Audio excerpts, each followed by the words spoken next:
Comment peut-on incarner l'État quand s'étant rendu coupable de telles fautes et envisager de continuer d'aller devant les Français?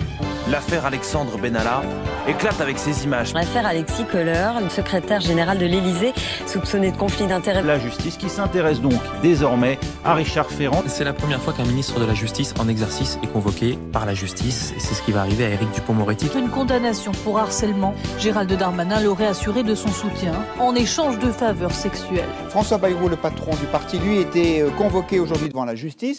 L'agence de presse Bloomberg annonce le rachat de General Electric de la branche énergie d'Alstom. Emmanuel Macron est président de la République. À l'époque, il était secrétaire général adjoint de l'Élysée.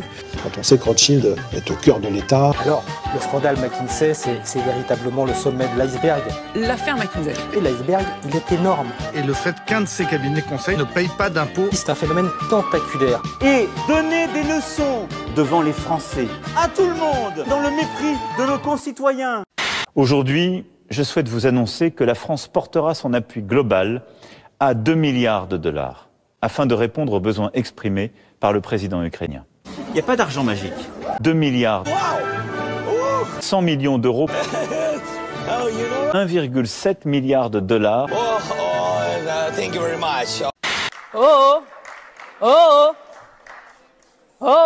Est-ce qu'il y a quelqu'un qui a vu la présidence française?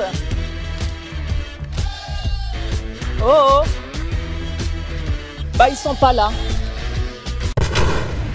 Nous allons et nous lançons aujourd'hui, nous initions aujourd'hui un mouvement de refondation de la République en marche. Il portera le nom de Renaissance. Renaissance. Vous avez fait campagne pour Emmanuel Macron. Je veux la réussite d'Emmanuel Macron. Oui, j'ai été en contact avec le président Macron.